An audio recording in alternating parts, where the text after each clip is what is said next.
कुछ एक्सपीरियंसेस ऐसे होते हैं जो पुलिस रिपोर्ट में नहीं जाते, ना उनका मेडिकल रिकॉर्ड मिलता है, ना ही उनके प्रूफ कैमरा में कैप्चर होते हैं।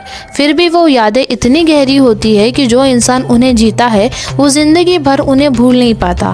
आज हम बात कर रहे हैं बॉलीवुड के उन सेलेब्स की जिन्होंने खुद पब्लिक प्लेटफॉर्म पर इंटरव्यूज में, ये ऑटोबायोग्राफीज में ये माना है कि उन्होंने कुछ ऐसा महसूस किया जो उनके लॉजिक, उनकी ट्रेनिंग और उनके रैशनल दिमाग के परे है। ये कहानी भूत की नहीं है, ये कहानी है ह्यूमन एक्सपीरियंसेस की, जहाँ डर, आइसोलेशन, एग्जॉशन और अननोन एक दूसरे में घुल जाते हैं। बॉलीवुड एक ग्लैमरस दुनिया लगती है, लेकिन इसका डार्क साइड सिर्फ एक्सप्लॉयटेशन या पॉलिटिक्स तक लिमिटेड नहीं है। नाइट शूट्स, पुराने स्टूडियोज, अबेंडेंट लोकेशंस और एक्सट्रीम मेंटल प्रेशर, ये सब मिलकर एक ऐसा इन्वायरमेंट क्रिएट करता है जहाँ दिमाग और रियलिटी के बीच की लाइन कभी कभी ब्लर हो जाती है। राज किरण एक वक्त का सक्सेसफुल एक्टर, उन्होंने अपने इंटरव्यूज में बताया कि कैसे उन्होंने अपनी लाइफ में ऐसे फेजेस देखे जहां उन्हें लगता था कि कोई उन्हें फॉलो कर रहा है। लेटर डॉक्टर्स ने इसे सीवर मेंटल हेल्थ ब्रेकडाउन और पैरानोमिया से जोड़ा। ये एग्जाम्पल इस बात का प्रूफ है कि हर घोंसले एक्सपीरियंसेस के पीछे सुपरनेचुरल नहीं बल्कि एक साइकोलॉजिकल ट्रॉमा भी हो सकता है जो दिखाई नहीं देता पर उतना ही रियल होता है। बिपाशा बासु ने मल्टीपल इंटरव्यूज में ओपनली बताया कि हॉरर फिल्म्स के शूट के दौरान उन्होंने अनएक्सप्लेन्ड सेंसेशन फील की। उनका कहना था कि सर्टन लोकेशंस पर बिना किसी वजह के सफोकेशन, एंजाइटी और पैनिक अटैक्स होने लगते थे।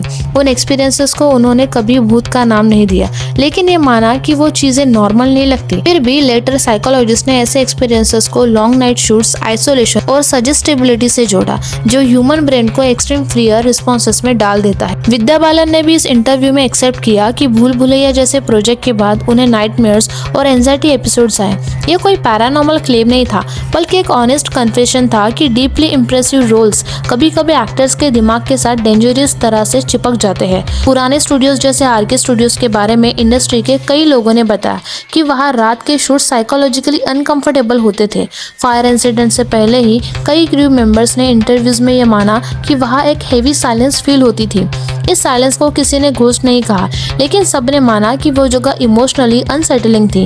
हिस्ट्री बताती थी कि ट्रेजेडी के बाद जगहों का साइकोलॉजिकल इम्पैक्ट और ज्यादा गहरा हो जाता है। इमरान हाशमी ने भी ये कहा था कि हॉरर फिल्म्स के सेट पर इन्वायरमेंट इतना इंटेंस होता है कि लोग छोटी छोटी चीजों को भी थ्रेट के रूप में परसीव करने लगते हैं।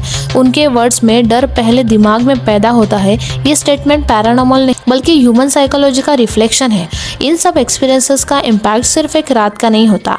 एक्टर्स ने माना है कि एंजाइटी, स्लीप डिसऑर्डर और इरेशनल फियर्स का स्ट्रगल महीनों तक चला। कुछ लोगों ने थेरेपी ली, कुछ ने हॉरर जेनर ही छोड़ दिया। इस इंडस्ट्री में मेंटल हेल्थ को लंबी रेस तक इग्नोर किया गया और ये एक्सपीरियंसेस उसके एक डार्क सिम्टम्स है। बॉलीवुड सेलेब्स का ये घोस्ट एक्सपीरियंसेस असल में एक और सच को एक्सपोज करते हैं कि जब दिमाग एग्जॉशन, फियर और आइसोलेटेड के एक्सट्रीम पर होता है तो रियलिटी को प्रोसेस करना मुश्किल हो जाता है।